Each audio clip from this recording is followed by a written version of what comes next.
ان اقول ما لیس لی بحق قال سبحانک، میرے مالک تیری تو ذات پاک ہے، تو ہر چیز سے پاک ہے، ان ساری چیزوں سے تو پاک ہے۔ ما یکون لی ان اقول ما لیس لی بحق، اللہ میں ایسے بات کیسے کہہ سکتا ہوں جس کے کہنے کا مجھے کوئی حق نہیں ہے؟ میں وہ بات کیسے بھلا کہوں گا؟ میں نے تو یہ بات تمہارے مالک کہی، اگر کہی ہوتی تو تجھے تو معلوم ہوتا، ان کنت قلتہ فقد علمتہ، اے میرے مالک اگر میں نے ان کو کہی ہوتی تو وہ تو تیرے علم میں ہوتی، کیونکہ تعلم ما فی نفسی ولا اعلم ما فی نفسک، کیونکہ میرے مالک تو میرے دل کی ہر بات جانتا ہے لیکن میں کچھ نہیں جانتا، مجھے تیرے بات کا کوئی علم نہیں ہے میرے مالک، تو ہر چیز کا مالک ہے، ہر چیز کا پتہ ہے۔ انک انت علام الغیوب، اے میرے مالک تو ان سارے غیبوں کو جاننے والا ہے، مجھے کیا مجال کہ میں لوگوں کو ایسے کہوں اور لوگوں کو گمراہ کروں، میں تو لوگوں کو ہدایت دینے کے لیے تو نے مجھے بھیجا تھا، تو نے صرف مجھے اس لیے بھیجا تھا جو تو نے مجھے حکم دیا میں نے بتایا۔ ما قلت لهم الا ما امرتنی به ان اعبدوا اللہ ربی وربکم، او میرے مالک میں نے تو وہی کہا جو تو نے مجھے حکم دیا تھا، جو مجھے کہا تھا کہ لوگوں کو کہنا، یہی کہا۔ کیا کہا؟ نعبد اللہ ربی وربکم، وہ تمہارا بھی مالک ہے، حاکم ہے،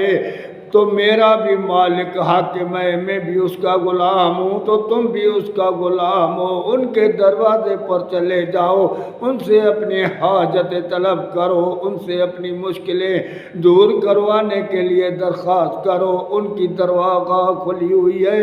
میرے پاس کوئی طاقت نہیں ہے۔ وَكُنْتُ عَلَيْهِمْ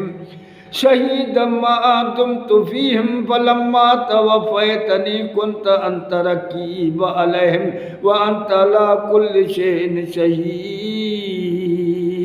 وکنت علیہم شہید، جب تک میں ان میں رہا، جب ان کے پاس تھا، جب ان کے لیے شاہدی کے لیے تھا، ما دمت فیہم، جب بھی میں نے زندگی ان میں گزاری، جتنا ٹائم ان میں رہا تو میں نے ان کو یہی کہا۔ فلما توفیتنی، اور جب نے تجھے موت دیا، مجھے اٹھا لیا، مجھے ان سے دور کر دیا، میرے ان کے بیچ میں جدائی آ گئی، کنت انت رقیب علیہم وانت علی کل شیء شہید، پھر تو ان کے اور ہمارے ان کے بیچ میں تو ہی ان کا کارساز مالک تھا، کیونکہ تو ہر چیز پر شاہد ہے، ہر چیز پر کو تو جانتا ہے، تجھ سے کوئی چیز مخفی نہیں ہے میرے مالک۔ میں جب بھی رہا تو تیرے طرف لوگوں کو بنایا، میں نے کبھی بھی اپنے طرف نے دعوت نہیں دی، میں نے یہی کہا کہ اللہ کے در پر چلے جاؤ، اللہ کی۔ ان تعذبہم، اگر تم ان کو عذاب دے دو، فإنہم عبادک، تو وہ تو تیرے بندے ہیں، تیری مخلوق ہے میرے مالک، تو نے مجھے بھیجا اپنی مخلوق کو سنوارنے کے لیے، یہ تو تیری مخلوق، تیرے بندے، تیرے غلام ہیں۔ ان تعذبہم فإنہم عبادک، اگر تو ان کو عذاب دے تو یہ تیرے بندے ہیں، وَإِن تَغْفِرْ لَهُمْ فَإِنَّكَ أَنْتَ الْعَزِيزُ الْحَكِيمُ، اگر